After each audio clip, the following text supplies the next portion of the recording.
I was on the ground floor and am now out of breath, so I will try to catch my breath and share with you AB 2317, which seeks to address the growing need for audiologists in California by authorizing the California State University system to offer the Doctorate of Audiology degree.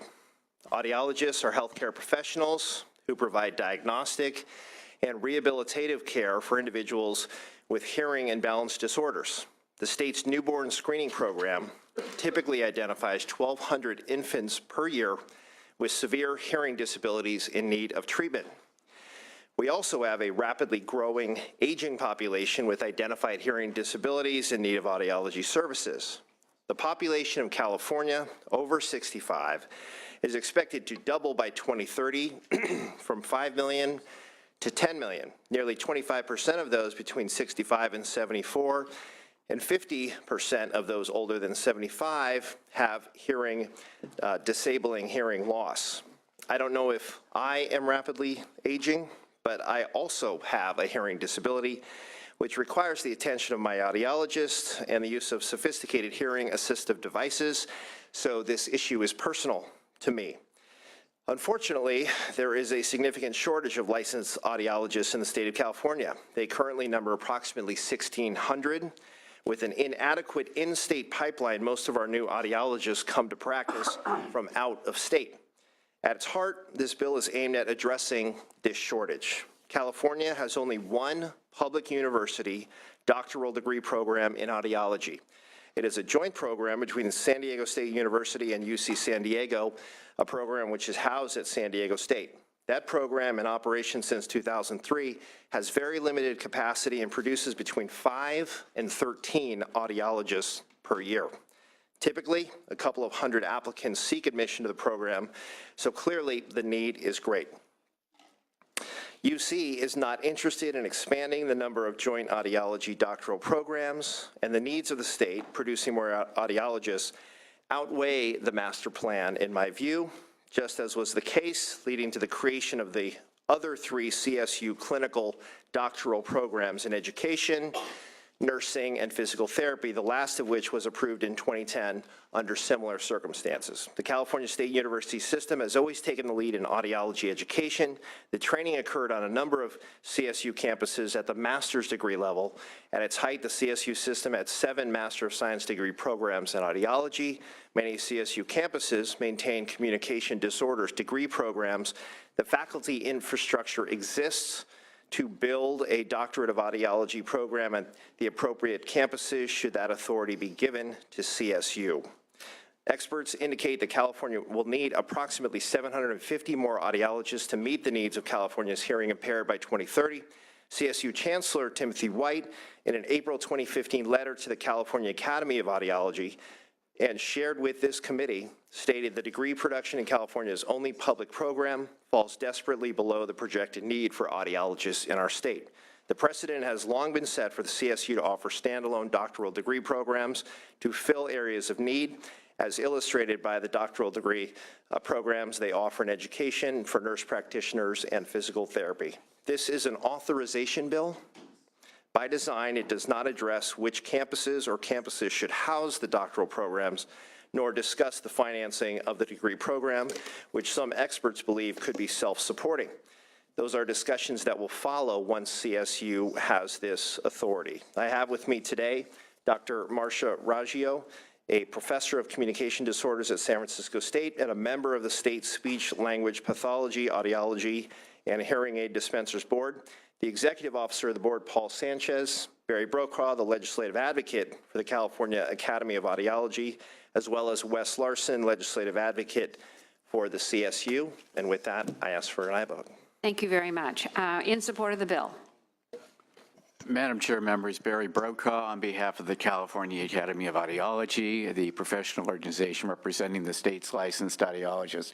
As the Assembly member said, there is an acute shortage. CSU has been a training facility for audiologists in the state in the past, and I wanted to have Dr. Marcia Raggio talk about why CSU is an appropriate university system for the doctorate degree, if we may. Thank you. Okay, thank you. Marcia Raggio. I've been a professor of audiology at San Francisco State University since 1995, San Jose State prior to that, and Long Beach, Cal State Long Beach prior to that. Our job was to train master's level audiologists, so I've had a lot of experience doing that. At our height, we had up to 25 graduate students at a time. Luckily, even though our joint program negotiations with UC fell apart back in 2008 due to the recession at the time, we were moving forward with those joint programs. That was an unfortunate situation.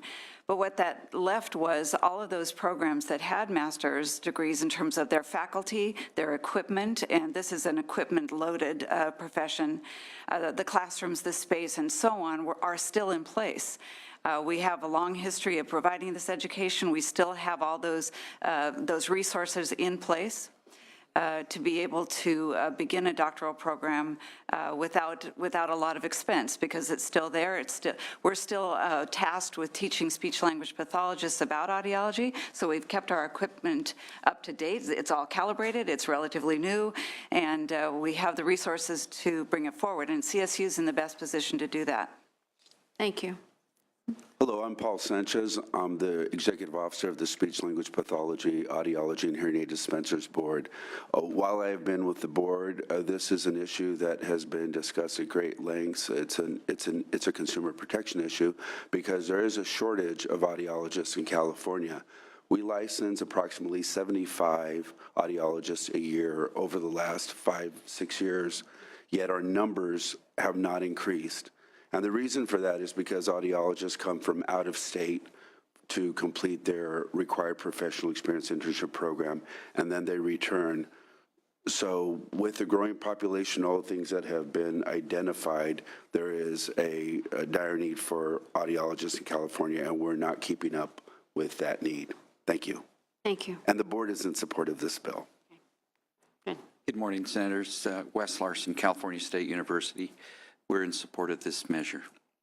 Okay. Any others in support of the bill? Madam Chair and members, Vanessa Kahina on behalf of the Hearing Healthcare Providers of California. We believe that the CSU is an appropriate place. We are also looking at many children who need medicalized hearing attention and believe that audiologists are currently very much in demand in California. Ask for your support. Thank you. Madam Chair and members, Erin Evans on behalf of the California Speech Language Hearing Association, also in very strong support of this bill. We feel it's critical to have this authority go to the CSUs as California is 50th in the nation in terms of audiology services being provided, and we urge your support. Thank you. Thank you very much. Any others in support? Any opposition? The committee didn't receive anything in writing. Questions from members? Senator Leyva and then Senator Pan. Thank you, Madam Chair. I would just like to wholeheartedly thank the author for bringing this forward. I have a degree in communicative disorders, so I had the opportunity to do a little work in audiology, and it's so incredibly needed. I think that the CSUs are the perfect place to do that, and I would love to be added as a co-author at the appropriate time. Thank you. And Senator Pan. Thank you. I have actually a question for CSU, because I hear you have all the equipment and everything ready, and and of course you had the master's program. I understand that part of the reason for this is because the Audiology Association now is saying everyone has to have a doctorate. What's the difference in training between the master's program you had and the doctorate program that we're seeking to do? I mean, is it going to be the same? What's the difference between the two? That's an excellent question. The master's program involved about 42 units, course units, and 350 clinical clock hour requirement. The AUD will, probably, it depends on the program, but triple that number of courses. And that was the impetus behind this. There was so much more to know than there was back in the day, and we couldn't teach it all in 2 years. So now we're having 3 times the number of course units and up to 1,800 clinical clock hours. So it's a significant increase in the amount of education. Okay. So I appreciate that answer. You know, I guess what I want to say is, first of all, I want to thank you, Senator Mellon, for bringing this bill forward. And I want to say out front, and plan to support the bill, because I think, as everyone said, including yourself, and someone as a pediatrician and a father, as a pediatrician who takes care of a lot of children with special needs, we need to take care of this. The part that disturbs me is that in some ways the reason we're having to do this is because the Professional Association for these decided to change their, basically said, well, we now want everyone to be doctors versus master's degrees, and I'm not, and I wonder, and we're seeing, and to the degree that are we having, and they're not the only ones, and that are we running into a situation where people want to elevate, and really there's also advances in the field, so you probably are taking more courses and so forth, but is it really a doctorate level program versus, in terms of what's doctorate and master's, it's not just merely the amount of time, and again, I'm not going to claim I'm an expert in audiology training, but I am concerned that we're going to face this over and over again, because what will happen is that the association that represents a particular group of, particularly an issue in health professions, is going to now turn around and want to try to elevate their degree level. But frankly, the training, I agree with you, appropriately takes place at CSU. I don't see this as, usually doctors are about doing research, right? Research training, and that's usually why they land into UC, and this is not sounding like it's research training. It's, it's obviously expanding on the original base, and that's, and not to say that people at CSU don't do some research, but that's sort of the thrust of and that's why I think CSU is the right place to do this training, and that it's very appropriate, and that's why the UC is probably not all that interested in being involved. So I see this bill as solving a very needed problem we have for the patients of California. I also see we have another problem that needs to be addressed.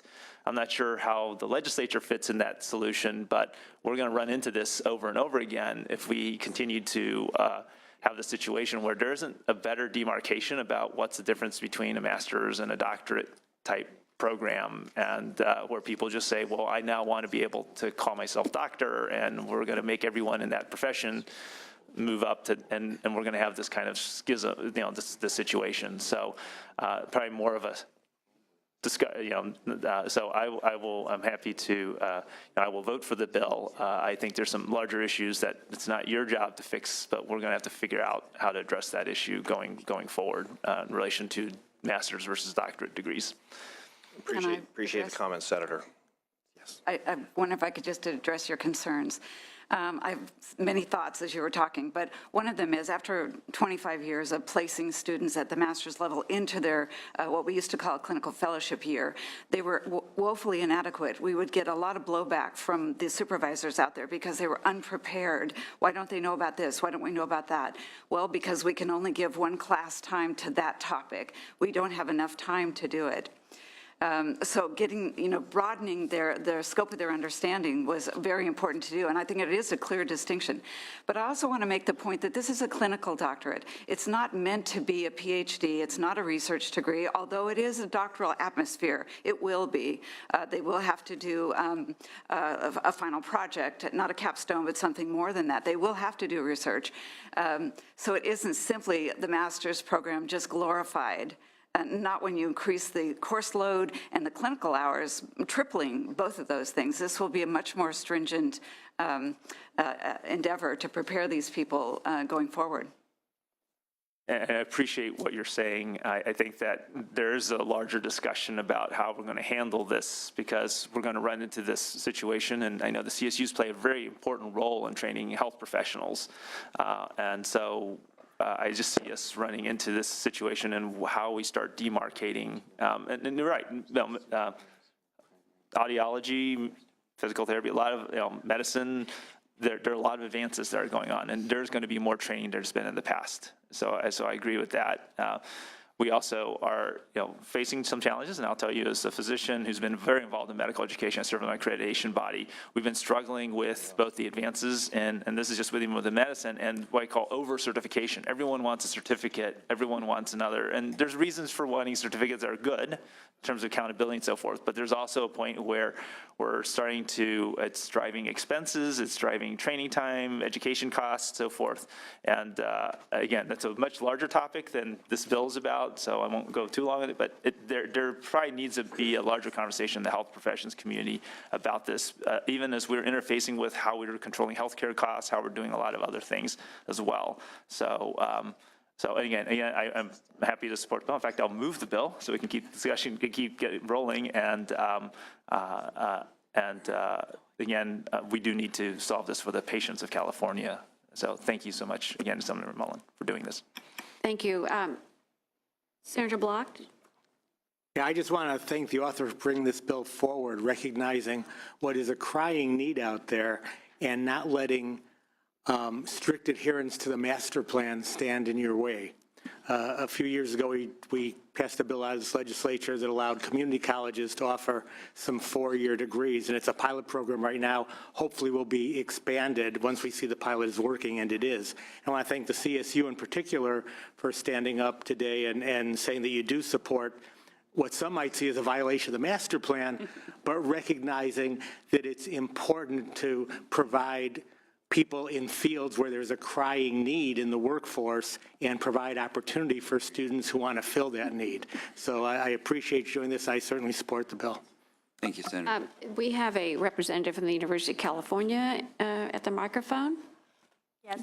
Madam Chair, members, this is Nadia Real Carrillo with the University of California. I first want to thank the author and the stakeholders for working with the university in these conversations of mutual importance. I wanted to just clarify based on the discussion that the university, while we do not have and are not taking a position on the bill, we do maintain and are continuing to be interested in pursuing our joint programs with CSU. We believe our partnership of our existing program, we take pride in that and believe it's very important, and we hope that, as it was noted, that now that we're out of the recession, we'll continue to be able to expand on those partnerships with CSU and UC on audiology programs. Thank you so much. Thank you. It's more information. Okay, I mean, it's interesting because we have a your call on this recommendation here. But I do agree that there is a tremendous need. It seems to be a tremendous need. But I also agree with Senator Pan that we've been seeing a lot of these, quote, one-offs. That seems to be my vocabulary. Yeah, I do.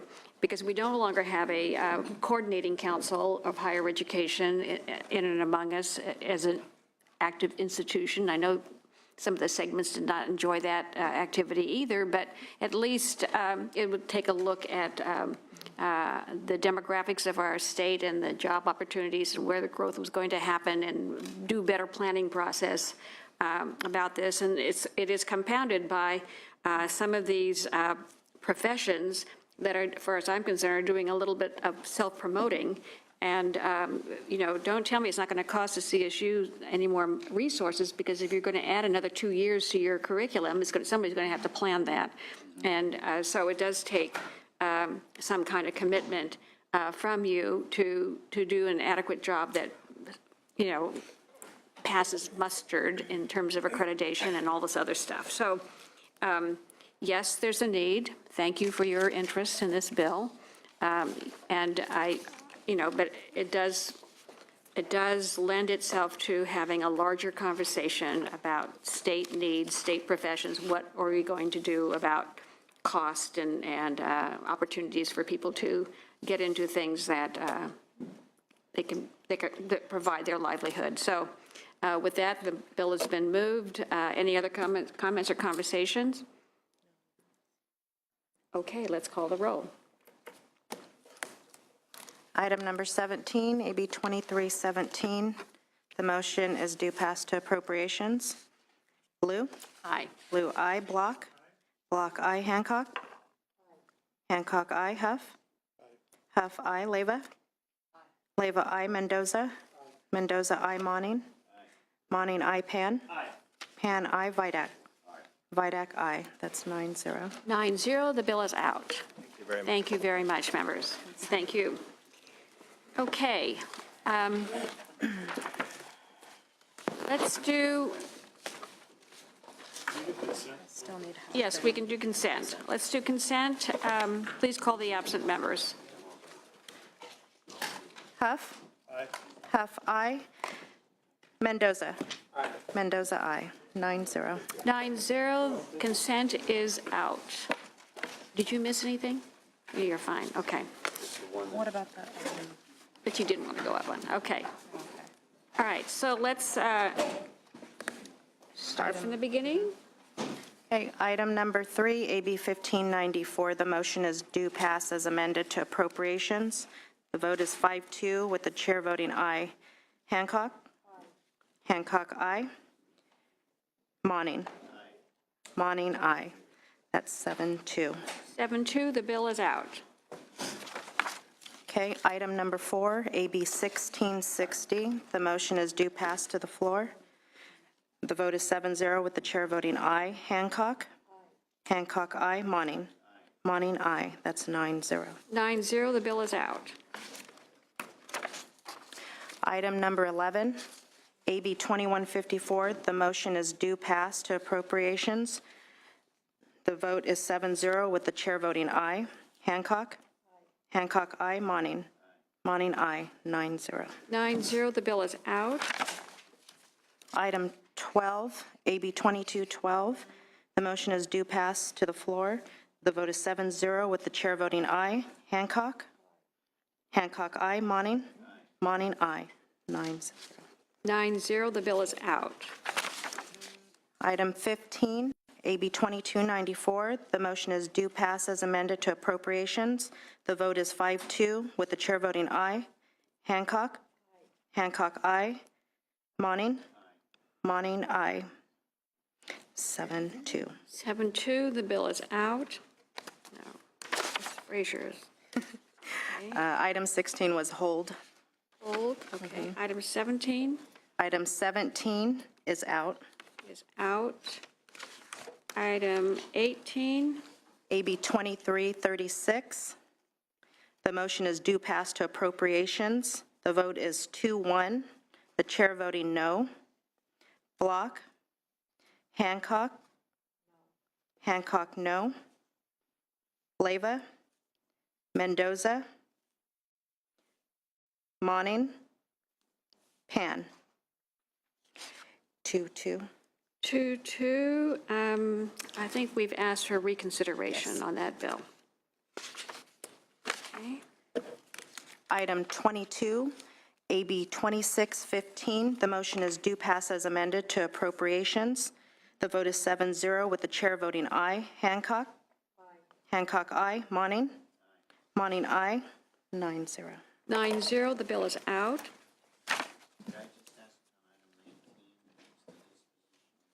Oh, the two bills were held, withdrawn by the author. That's item 19 and item 21. Okay, item number 23, AB 2621. The motion is due pass to the floor. The vote is 6-0 with the chair voting aye. Hancock? Aye. Hancock, aye. Mendoza? Aye. Mendoza, aye. Moning? Aye. Moning, aye. 9-0. 9-0, the bill is out. Item 25, AB 2732. The motion is due pass to appropriations. The vote is 7-0 with the chair voting aye. Hancock? Aye. Hancock, aye. Moning? Aye. Moning, aye. 9-0, the bill is out. Item number 26, AB 2738. The motion is due pass to the floor. The vote is 6-0 with the chair voting aye. Hancock? Aye. Hancock, aye. Mendoza? Aye. Mendoza, aye. Moning? Aye. Moning, aye. 9-0, the bill is out. Item number 27, AB 2766. The motion is due pass to appropriations. The vote is 6-0 with the chair voting aye. Hancock? Aye. Hancock, aye. Mendoza? Aye. Mendoza, aye. Moning? Aye. Moning, aye. 9. 9-0, the bill is out. Item 29, AB 2864. The motion is due pass to appropriations. The vote is 3-0. Lou? Not voting. Hancock? Huff? Mendoza? Aye. Mendoza, aye. Monning? Aye.